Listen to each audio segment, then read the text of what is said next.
I'm assuming you're tuning in because you are curious about the use of Reiki in mental health recovery and mental health wellness. My name is Jody Silverman, and I am a psychotherapist as well as a Reiki practitioner. Reiki is explained as a Japanese hands-on healing technique for relaxation and stress reduction. Typically, what that looks like is people come in for a session, they lie on a table while the practitioner either places hands on or hovering slightly above certain parts of the body while channeling Reiki energy. The energy itself is very gentle, it's very loving, and it's very wise. Somehow it just knows where to go in order to get the job done. Currently, there are many hospitals that are using Reiki either before, after, or during surgery in order to expedite healing and mitigate pain. It is also being used for people who are receiving radiation and chemotherapy as a way of mitigating some of the side effects for those treatments. Healing touch has been in existence for thousands of years. Reiki was actually discovered in 1920 by Mr. Usui in Japan. It became both a healing and spiritual practice and was brought to the West by Mrs. Takada right before World War II. Since that time, the use of Reiki has grown exponentially as people are becoming more aware of it and benefiting from the experience of having a Reiki treatment. And it's also been evolving as our modern world evolves for different purposes and for different reasons. The way in which I use Reiki in my mental health treatment is it's twofold. It really is feels like a nice, warm, loving bath for our nervous system. So when somebody is challenged, oftentimes our systems become dysregulated and we might feel anxious or we might feel depressed. And Reiki just really helps to bring balance back to our systems. When that's happening, we can also experience being more aware and more present and more less judgmental or more non-judgmental in regards to our own processes. So experiencing a Reiki treatment really allows us to expand our awareness and potentially approach problems or challenges from all different perspectives and angles. And we might even be able to find resources where we couldn't see them before, and or approach our challenges from perspectives that we were not even aware of.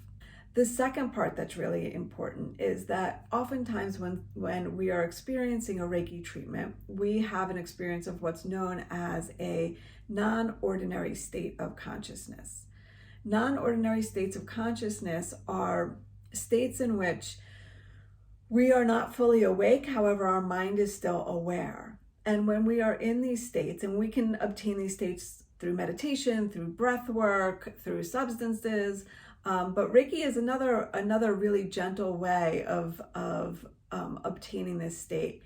And oftentimes while people are receiving a Reiki treatment, they might see colors, they might have visions, they might experience loved ones who have crossed over, or just get messages. And where those come from, I don't really know. I can't really say. However, the impact of those experiences tend to be ones in which allow people to take a step back from whatever it is they're being challenged with. And again, maybe look at it from a different perspective or have a new aha moment or a different or new awareness. It also brings a lot of the unconscious and subconscious into conscious awareness. So oftentimes we have repressed memories or thoughts or feelings, and that is a way of keeping us safe. But through a Reiki treatment, because of the loving energy, our system experiences a state of safety, thus allowing some of these memories, thoughts, feelings to bubble up so that we can then process them. So it really gives people an opportunity to work through some challenges they may not have even known existed. Okay, so what does that actually look like? So what that looks like with me I usually schedule a 2-hour block. It doesn't always take that long, but I like to make sure we have a buffer of time. And the individual or you would come in and we would start with, what are you looking for? What is it you're trying to achieve here? Are you looking for stress reduction and relaxation? Are you struggling with a decision? Are you feeling stuck? What are some things that are coming up for you? And so we talk through some of that. We might even use some symbols and some colors or some pictures to try and really get under what's happening and tap into your unconscious. And when we feel like we've gotten to a good point there, I would invite you to set an intention and just to bring that attention to your awareness while we are undergoing the Reiki session. The Reiki session itself usually lasts for about 45 minutes, and during that time, you can be completely silent, or if you feel the need to talk, you can talk, depending on what your intention is and what you feel guided to ask for. I might be a little bit directive in terms of, imagining the energy coming through certain parts of your body, or, direct what you no longer need to the energy, things like that.